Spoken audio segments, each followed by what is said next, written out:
Hello and welcome to the Mill. I am your host, Dusty Crane, and I wanted to present something real quick here because I actually just made a full playthrough of the co-op mode in Wingspan Oceania, and I didn't encounter all the stuff that I wanted to encounter. And so I went ahead and wanted to put this together just to kind of walk through some of the new Automa modes. In this case, I wanted to talk to you about the Automa Horde. Now, what the Automa Horde does is, under normal circumstances in a game of Wingspan solo, you basically ignore anything that the Automa would gain from a brown power activating. So if it said give it a food, you just ignore it. If it said give it an egg, you just ignore it. However, the new variant in Wingspan Oceania is Automa's Horde, which allows it to collect those things from the brown powers that you otherwise were ignoring before, and it just adds more scoring potential and very little overhead. So I wanted to show you how that works, since it doesn't always come up in a solo game, which is kind of what happened to me. I think I had one opportunity to show you, so I just wanted to kind of walk through the different possibilities. So let's go ahead and start as if we were taking this action right here. You know, we'll go ahead and pretend we gain the 2 food, but right here, when activated, let's assume we're activating because I know we don't always have to, but when activated, all players gain 1 grain from the supply. Now, again, in normal Wingspan, you totally ignore this, but in this case with Automa's Horde active, because they're gaining a food, they actually get a Horde token. And the Horde tokens, you just use regular food to kind of stand in. You can use anything you want. A 100-sided dice, a 20-sided dice, a couple of 20-sided dice, whatever you have on hand. If you want to just use ticks on paper, and by that I mean checking little check marks, not ticks. That's weird. But hey, I'm sure there's some birds that eat ticks, but we're getting off into the weeds here. So in the event of food being gained, they just go ahead and take a Horde token. So that would take care of that. Now let's go ahead and look at this second row here, because the Horde rules have different, I guess, allowances and how much things are worth. So we'll go ahead and gain some eggs. All players lay 1 egg on any bowl-type bird. So we're going to go ahead and assume that Automa has that, because it just says when any players gain. So, no, the egg values for the Horde are actually greater. So in the event you encounter an opportunity to give the Automa an egg, they actually get 3 Horde tokens. So that just stays off to the side, continues along, gains a nectar. Nectar is actually worth 2 Horde tokens, so there's another 2 right there. And you can see how the Horde grows in normal circumstances. 1, 2, 3, 4, 5, 6 Horde tokens here.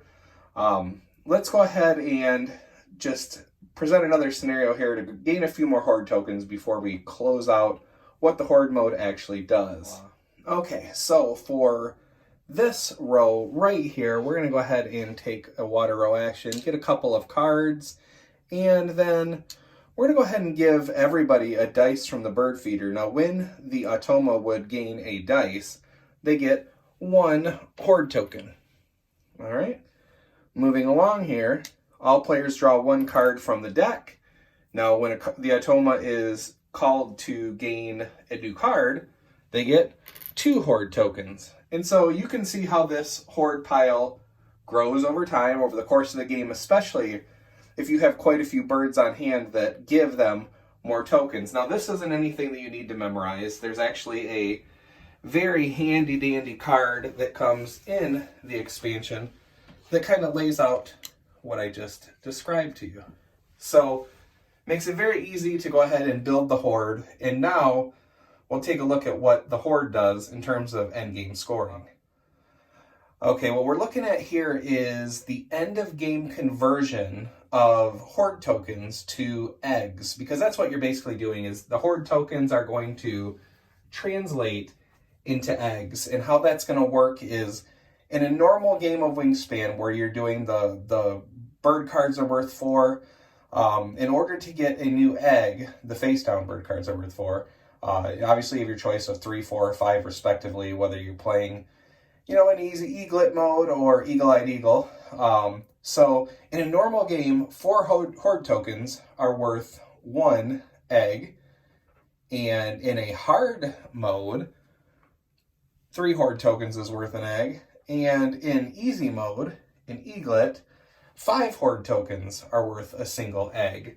And now let's go ahead and see what this would look like if all these tokens were in play in a difficult game of Wingspan. At the end of the game, all those Horde tokens would have equaled 4 eggs. However, obviously, as the difficulty is adjusted, it's worth less. In that case, this would be a normal game. It would have been a 3-egg gain for them.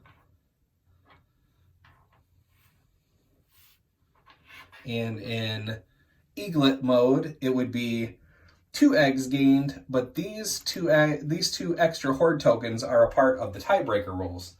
Those tiebreaker rules being, if you tie, you have to have more food than they have Horde tokens in order to beat that tie. And that is all there is to Automa's Horde. It is a very nice addition to the game. It's not going to throw the points radically out of the range that you're used to. It's good for adding, a few more points to the board in terms of they're getting eggs, right? 5, 6 points would be a pretty big Horde, I think, but that could be the difference between a win and a loss. But a very simple thing to add to your solo games of Wingspan that actually feels more like an interaction you're making with the Automa, but also adds a little bit more risk. Do you want to keep giving them Horde tokens in order to gain a benefit? Are you gaining enough to make it worthwhile? Can you offset it? That's a fun little puzzle that is a part of this latest expansion, and I like it. That is what I have for Automa's Horde.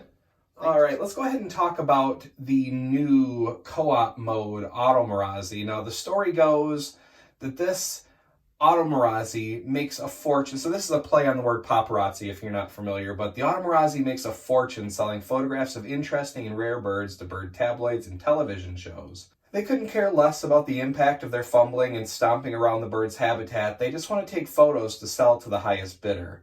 You and your fellow bird enthusiasts have a plan to spare the birds such intrusions. If you can get the shots of these beautiful birds and post them on the internet first, no tabloid or show will pay anything for the Automarazzi's work, putting them out of business for good. So let's go ahead and talk about this. It's a 2 to 4 player mode against the Automa, which is really cool. If you don't like competing against each other, there's a way to team up. This might be a good way to introduce people too, in terms of, hey, we're all working together. No one at the table has to feel like they lose alone. You're either going to win or lose as a team. So you're going to set it up exactly the same way. The player turn order is, the humans are always going to go first. You're still going to take turn moving that first player marker, but the Automa is still going to go last.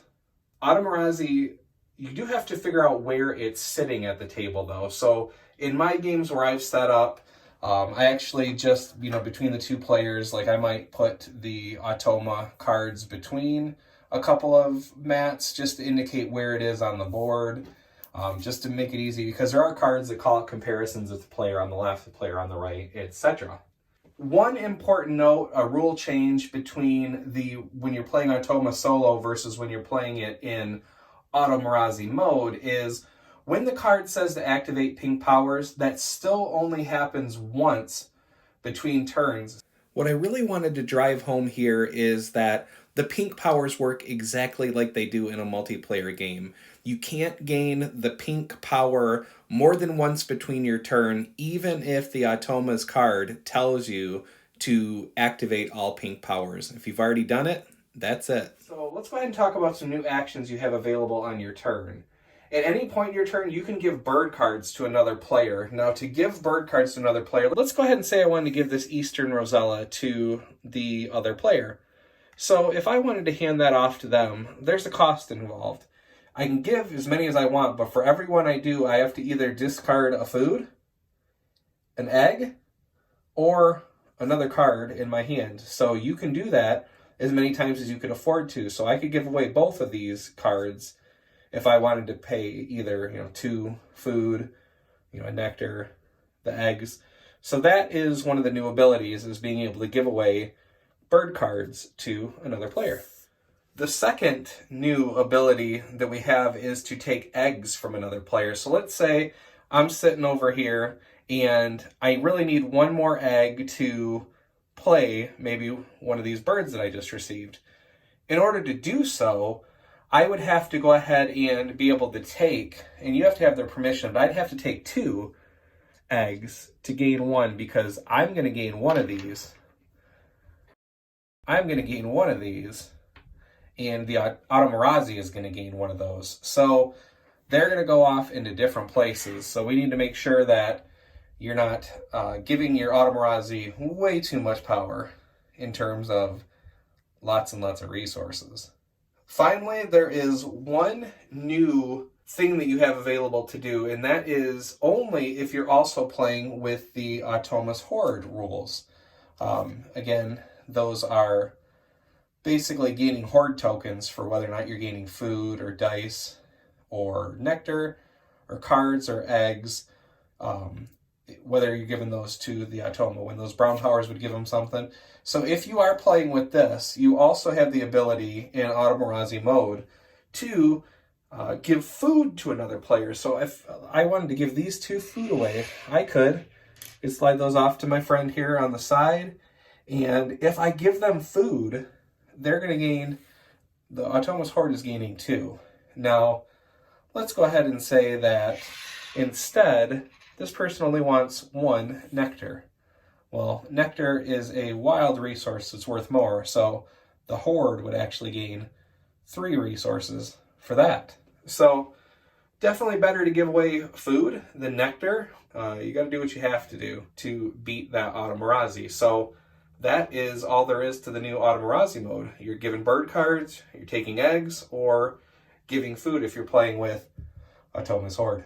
And that's all there is to it. That's what I had for you this week.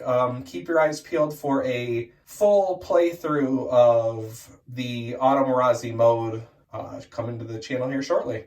Until then, take care of yourselves and each other. Bye.